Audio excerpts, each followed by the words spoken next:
And of course, there's going to be a ripple effect, economic-wise and For political. sure. To, For sure. there'll be a lot of pressure put on us. I hope the president or the presidency have put it kind of think tanks together, both from ministerial side and NIA and whatever, for them to sit and find out where would Nigeria stand on this. Because for us, it is dicey.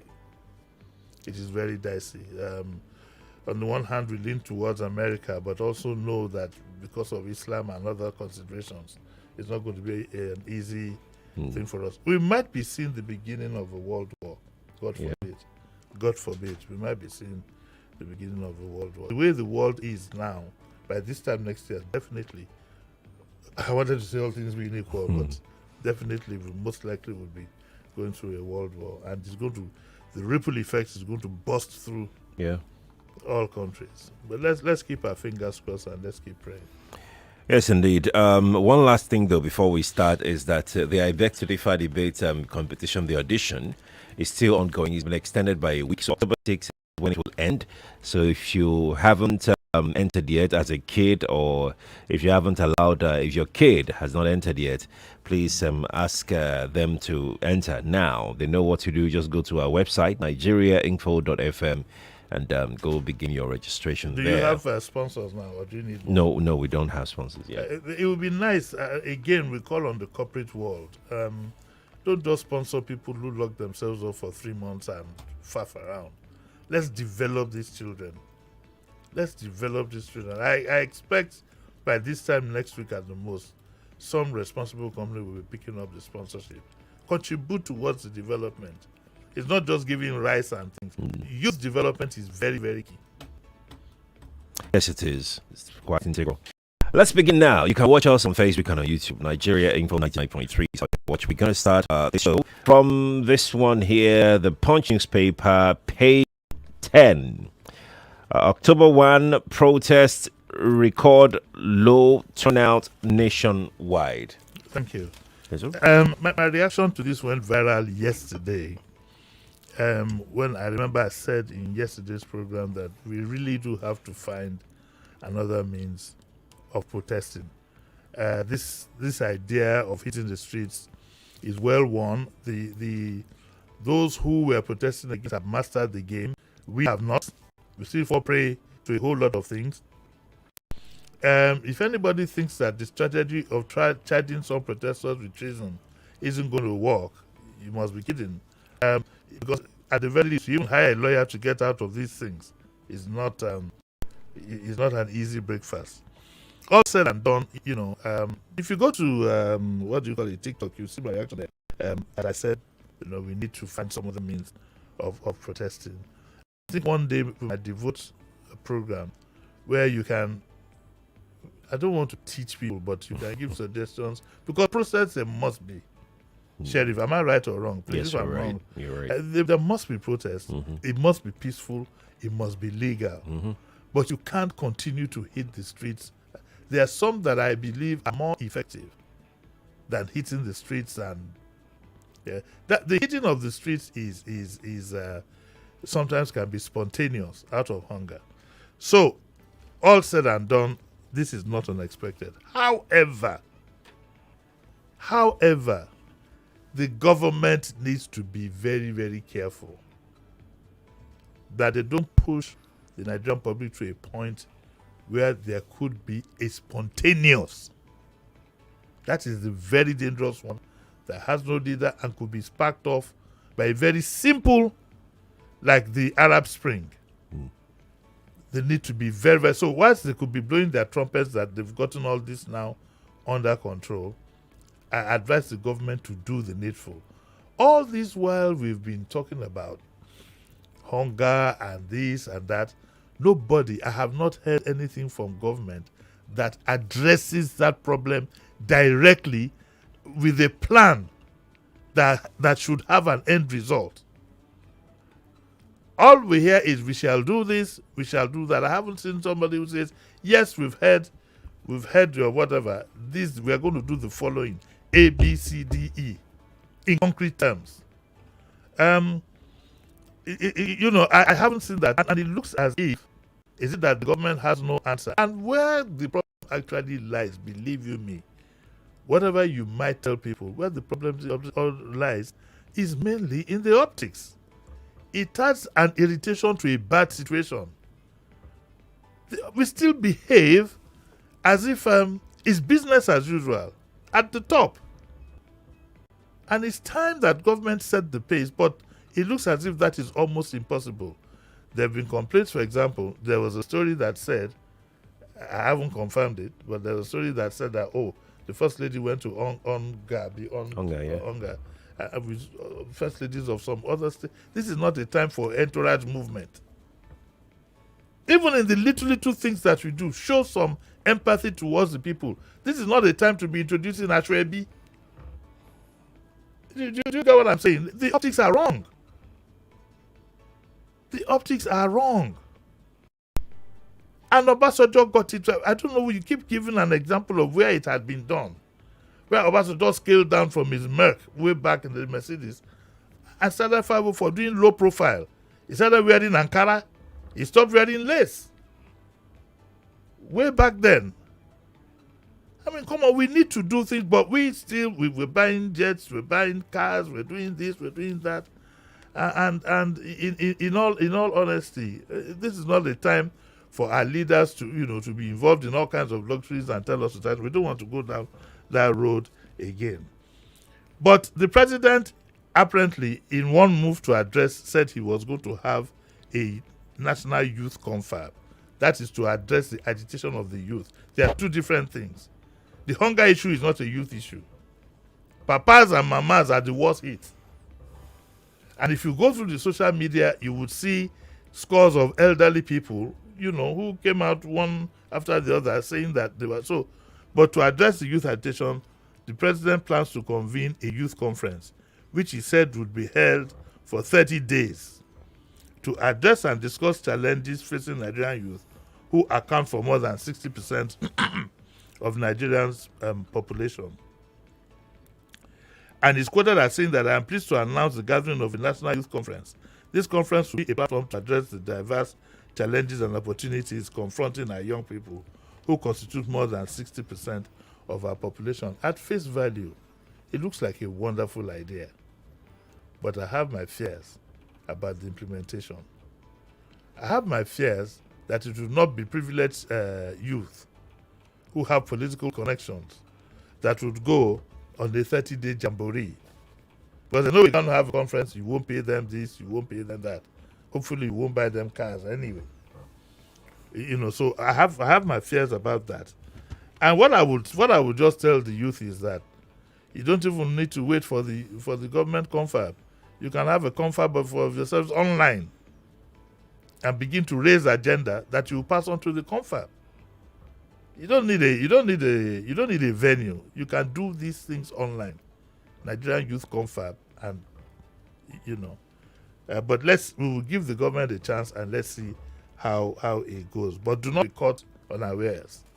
Have your own confab. You can have it. These youths they have the ways of doing things. They can have it online without generally assembling in one particular place.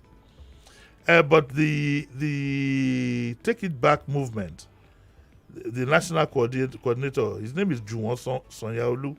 He noted that the president did not organize any confabs before implementing his policies. That's a bit cheeky of him. It's a bit cheeky of him, but the point is noted.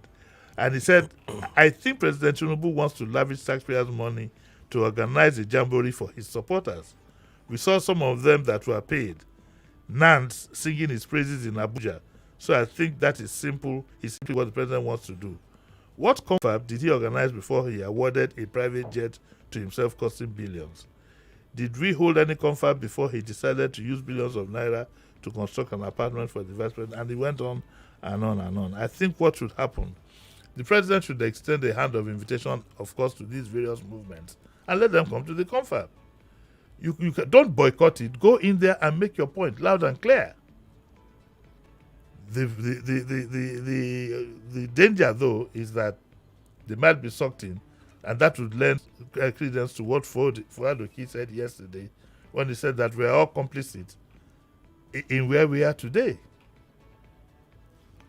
Okay, and So that's where we are now. There was a very low turnout yesterday, and it wasn't unexpected. The Vanguard reports it to say that fearless in October protests, soldiers police cracked down on protesters in Rivers, Abuja, and Kano. And in Port Harcourt, this story says that this is Wiki's backyard. Thugs dispersed protesters in Port Harcourt. Another story, coalition alleges arrest of leaders in Kano, and then there was panic and crackdown in Abuja. So that's as far as we can go on that this morning. No, we're not done. We're not done. Let's go with the Punch, page 73, business and economy. Taco Refinery misses 7th production rollout deadline. I wanted to make a comment just now, but I decided that religion is very, very sensitive, so you need to be careful about the things that you say. Otherwise, what I wanted to say would have cracked everybody up. But I hope in my lifetime this Port Harcourt refinery will be put to work or sold to those who can run it. You can see. You don't need to be told. You don't need any analyst to tell you that I suspect very strongly, which you should suspect too, that the group of people within the government, within the NNPC, who do not want any refinery. Look at the hell they're giving Dangote. You would have thought that they'd make a quick grab at him. That at last, Eureka, we found it. Let us use it in the interim. Rather, it's been one frustration out of the other. The Port Harcourt refinery that the government kept telling us, I think the first date we were given was sometime last year. Mm-hmm. And as at this, the last date we were given was September. It's October now. Nobody has even thought it fit to tell us, okay, when is this refinery going to start work? What about Warri Refinery? What about Kaduna Refinery? My simple prescription, if you ask me, would have been to sell the refineries to those who can make it work. For as long as it's in the hands of government, we are not going to get far. What bothers me is that nobody seems to bother. It's business as usual. It's like daring you to say that, well, you can jolly well do your worst. We must continue to make this money from this white elephant called petroleum, which I think is very, very sad. So the Chief Corporate Communications Officer of NNPC, Olufemi Shoneye, he didn't reply to inquiries sent to him on September 22 and 30. However, Technimont SPA, the contractor overseeing the rehabilitation of the refinery, said it would provide details of the project's completion on or before October 2. Today is October 2. Mm-hmm. The contractor conveyed this through a law firm, Olajide Oyewole LLP, in response to a letter from a senior advocate of Nigeria, Femi Falana, who had inquired about the completion timeline for the refinery's rehabilitation. Bottom line is that even the contractor doesn't know when the refinery will be ready. And it's sad. The Punch reports that the group chief executive, Mele Kyari, stated categorically that the refinery would come into operation in early August. The same Kyari said in 2019 that the NNPC would deliver all the country's 4 refineries before the end of Buhari's administration.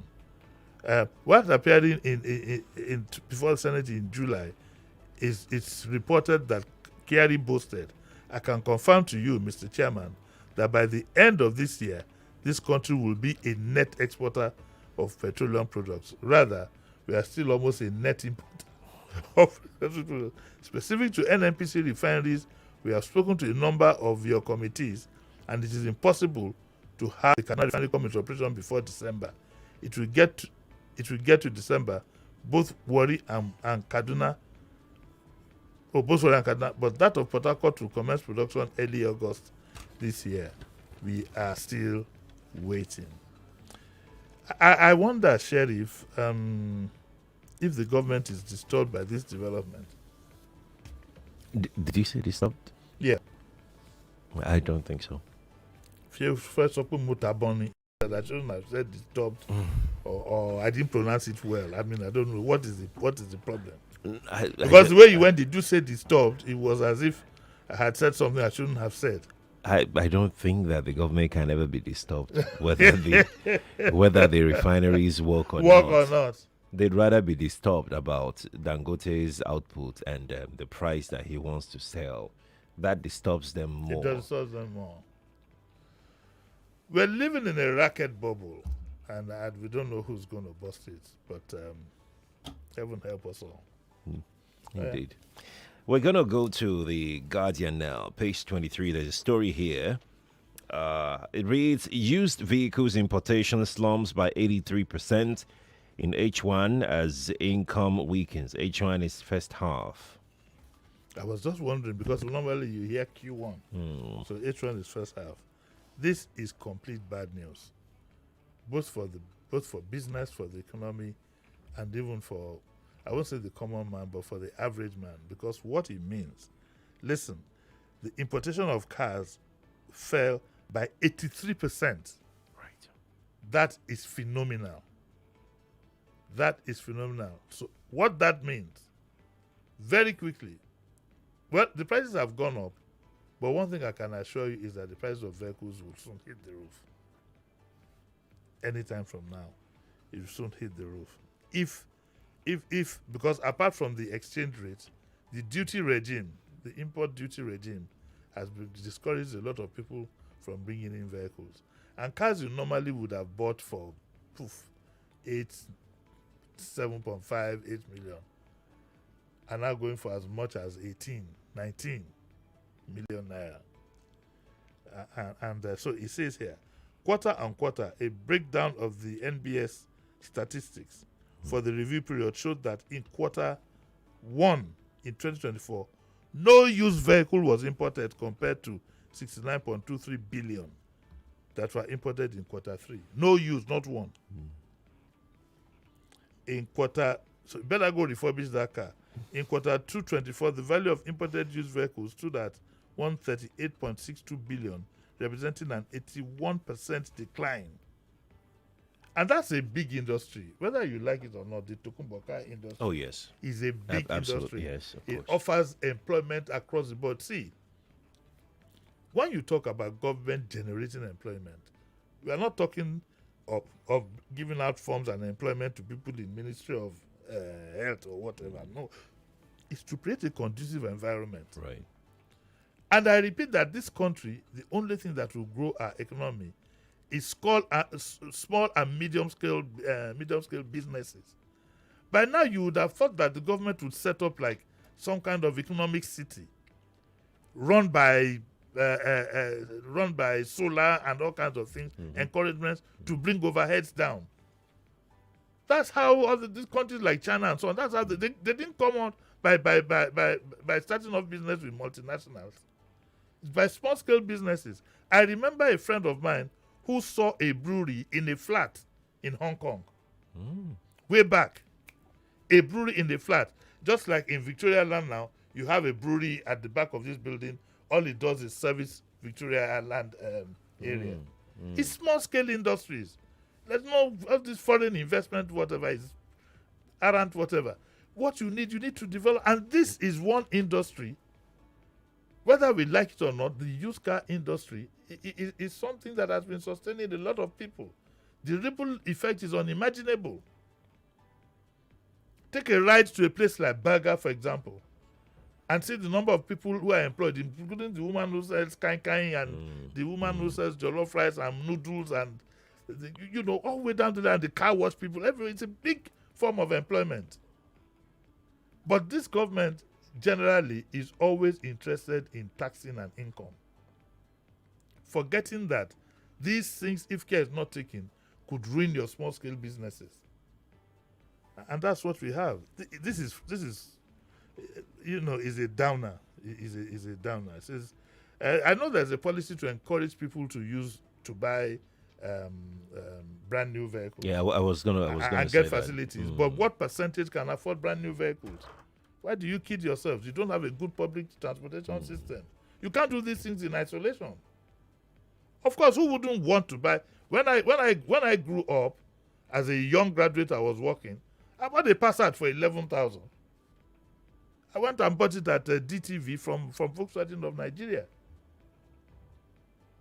For 7,000, Mercedes-Benz was being sold by AG Leventis for 8,000 something just before that time.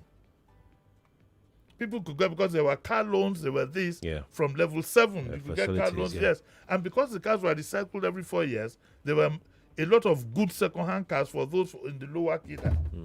Indeed, you had a lot of people that I knew, like my uncle, Chief Chopo, he always used to give out his cars. He didn't have time to sell you to go and tell that the guy give out his cars. But in the current situation that we are in, for transportation, we survive on imported vehicles, both for commercial and for private use. I support local content in the automobile space. I support encouraging local, vehicle manufacturing companies everywhere. But you made a good point as to how affordable are these locally manufactured vehicles. You can't do it. You can't do it in isolation.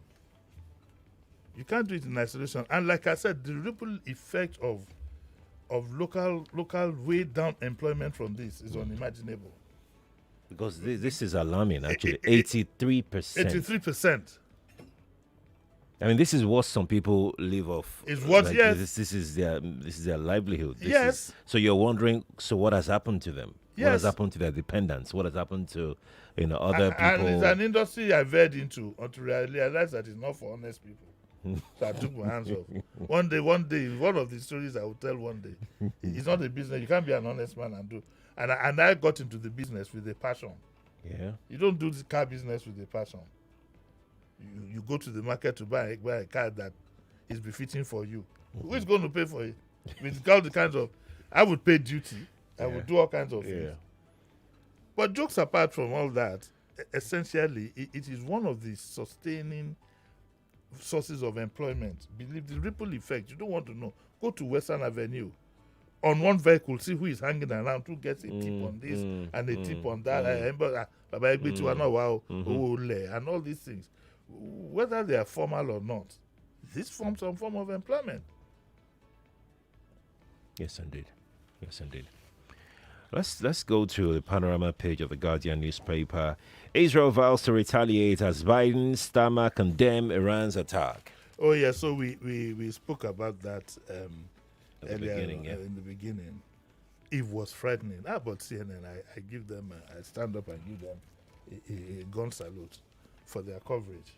It was like watching a movie, and it actually shook me, because I've been involved in an air raid before. Yes, twice during the Civil War. During the Civil War, there was one that came at about 3 a.m. There was a guy called Captain Von Rossen. Check out, Google his name, Captain Von Rossen or something like that. He flew into Lagos at 3 a.m.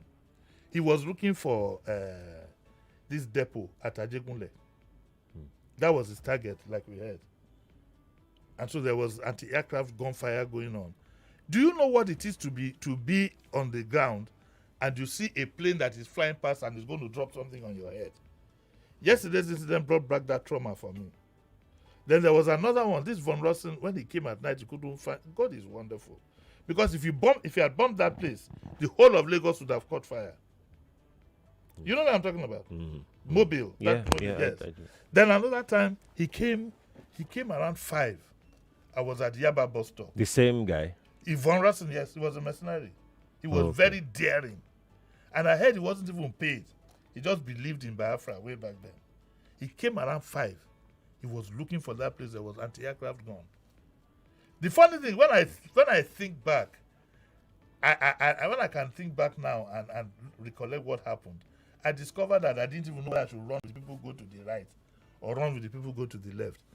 All I know is that I wanted to go home, go inside, and lie down by the wall as we were instructed by civil defense. I think I was about 14, 15 then. So it's a trauma. So watching what happened yesterday. In wartime, any bomb can drop anywhere, even by error. But what worried me so much, what I found amazing is that these missiles were fired from another country. In fact, the Israelis when they went after the Hezbollah people, they targeted particular buildings. Yes, precisely. There's a movie. I'll look for the name of the movie for people to watch. What has the world come to? I don't know who. I think it was President Trump or so, who sent a photograph of. There was one leader he was dealing with. They sent him a photograph of his children going to school that same morning.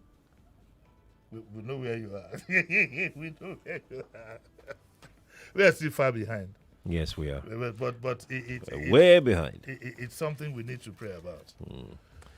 All right. Okay, so that will be it this morning. But you're back at 9 for Today Diaboni. is the day that the Lord has made for me to be happy. So we have Diaboni at 9 o'clock. All right. And I have one American returning. Alero, the Tony Payne sister, she'll be the one who will be here. Oh, okay. So it should be a Lagos, thank you for joining us. We'll be next to the morning crossfire. Good morning to you.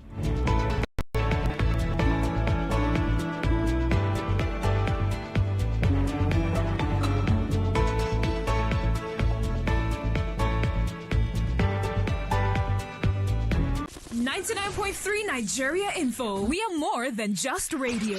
Subscribe to our YouTube channel at Nigeria Info FM. Check us out on Facebook at Nigeria Info 99.3. Follow us on Twitter at Nigeria Info FM and on Instagram at Nigeria Info FM Lagos for live updates as it happens. 99.3 Nigeria Info. Let's talk.